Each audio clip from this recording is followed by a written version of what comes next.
Halo teman-teman wajib pajak, terima kasih udah buka videoku ini.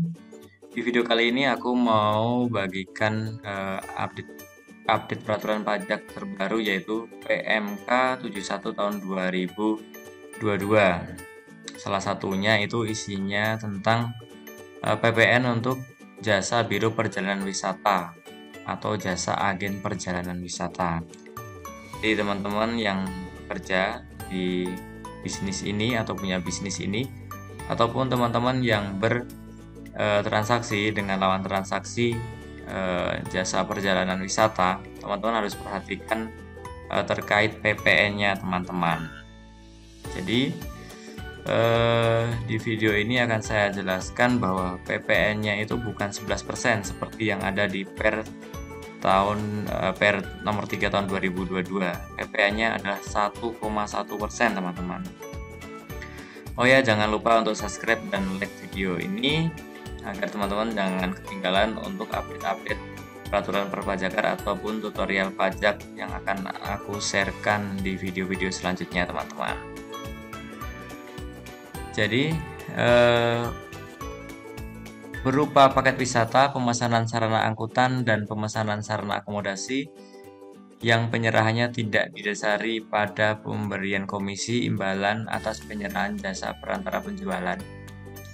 Itu nanti transaksinya itu dari DPP kena tarif 1,1%. Kalau sebelumnya itu menggunakan DPP nilai lain teman-teman. Jadi misalkan atau contohnya perhitungannya saya contohkan sebagai berikut teman-teman. Nah ini contohnya ya. Oh ya sebelumnya ini slide ini dari DJP ya, kan aku yang buat, jadi saya jelaskan kembali dari apa yang sudah saya dengarkan dari penyuluhan DJP. Contohnya PT Semua Adatur dan Travel merupakan agen perjalanan wisata. Pada bulan Juni, Tuan Andi dan keluarga ingin berwisata ke Bali dan membeli paket perjalanan wisata dari PT Semua Adatur dan Travel yang terdiri dari tiket pesawat, hotel, tour guide, dan konsultasi dengan harga paket wisata 10 juta. Maka PT Semua Adatur dan Travel memungut PPN atas penyerahan jasa agen perjalanan wisata kepada Tuan Andi sebesar 1,1% kali 10 juta. Sama dengan 110.000, begitu teman-teman. Jadi PPN-nya adalah bukan 11% tapi hanya 1,1%. Nah ini teman-teman yang punya bisnis di perjalanan wisata jangan sampai salah teman-teman ya untuk bikin PPN-nya, nilainya jangan sampai salah. Kemudian juga terkait kode saat buat faktur pajaknya teman-teman jangan sampai salah ya. Jadi per 1 April 2022 itu melalui PMK nomor 71 ini tata caranya berubah teman-teman. Nanti saya tunjukkan teman-teman. Oh ya, untuk tarif 1,1 ini berlaku sampai dengan 1 Januari 2025. Jadi nanti begitu tarif PPN itu berubah menjadi 12% di tanggal 1 Januari 2025, tarif PPN untuk perjalanan wisata ini pun berubah menjadi 1,2.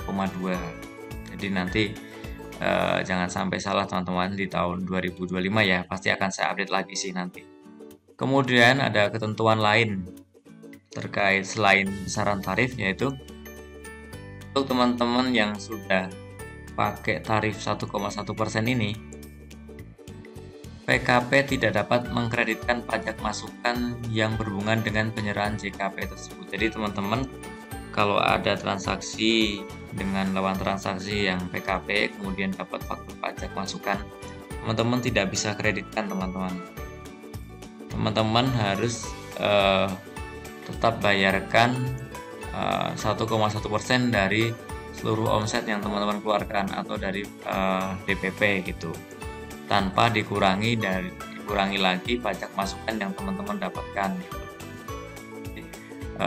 Untuk PPN masukannya teman-teman nanti biayakan masukkan ke B3 ya, bukan B2 di faktur pajak di SPT PPN-nya. Kemudian untuk pembuatan faktur pajaknya teman-teman pakai faktur pajak 05. Nah, ini jangan sampai salah teman-teman. Karena kalau salah ada konsekuensinya, ada dendanya. Atau kalau teman-teman yang menerima faktur pajaknya sebagai customer, teman-teman tidak bisa kreditkan nanti kalau salah gitu. Nah, sebelumnya ini kebanyakan teman-teman pakai 04. Jadi DPP lain 04 sebelum 1 April 2022 itu pakai 04. Per tanggal 1 April 2022 wajib menggunakan kode 05. Tidak bisa ditawar teman-teman. Nanti saya tunjukkan aturannya. Nah, di sini teman-teman saat membuat faktur pajak jangan sampai salah ya. Jangan pilih 010, jangan pilih 040 karena ini sudah berubah per 1 April. Jadi pilih yang ini teman-teman, besaran tertentu. Jadi nanti teman-teman tetap isi DPP-nya adalah senilai transaksi, kemudian nanti PP-nya diisi 1,1%, bukan 11%. DPP-nya tidak diotak-atik teman-teman. Kalau sebelumnya kan DPP-nya yang diotak-atik, sekarang itu PPN-nya yang berubah jadi 1,1%, DPP-nya tetap. Nanti pilih teman-teman pilih yang ini teman-teman, yang 050. Oke, sekarang saya tunjukkan peraturan terkait konsekuensi jika salah teman-teman. Nah, ini di Per 3 tahun 2022 di bab 3 pasal 5, kemudian di bagian huruf F ya. Di huruf F disebutkan kode, nomor seri, dan tanggal pembuatan faktur pajak. Nah, ini harus diisi teman-teman, harus diisi dan harus diisi benar, tidak boleh salah. Karena kalau salah bisa kita lihat di pasal berikutnya, di pasal yang di bawah, pasal 31. Ini bisa kita lihat di sini teman-teman. Berisi keterangan yang tidak sesuai dengan ketentuan pengisian keterangan sebagaimana diatur dalam peraturan Direktorat Jenderal ini. Jadi kalau tidak sesuai isinya, kodenya, maka ini di poin 2 ini, faktur pajak sebagaimana dimaksud pada ayat 1 merupakan faktur pajak yang diisi secara tidak lengkap. Nah, karena tidak lengkap, nyambung ke nomor 3, PKP yang membuat faktur pajak sebagaimana dimaksud pada ayat 2 dikenai sanksi administratif sesuai dengan pasal 14 ayat 4. Jadi kalau salah kodenya itu bisa kena sanksi teman-teman. Kemudian yang keempat nih, ini untuk teman-teman bagi si customernya nih. PPN yang tercantum dalam faktur pajak sebagaimana dimaksud pada ayat 1 merupakan pajak masukan yang tidak dapat dikreditkan teman-teman. Jadi kalau teman-teman transaksi dengan PKP jasa perjalanan wisata, harusnya mereka membuat faktur pajak dengan kode 050 tapi mereka membuatnya dengan 010 ataupun 040.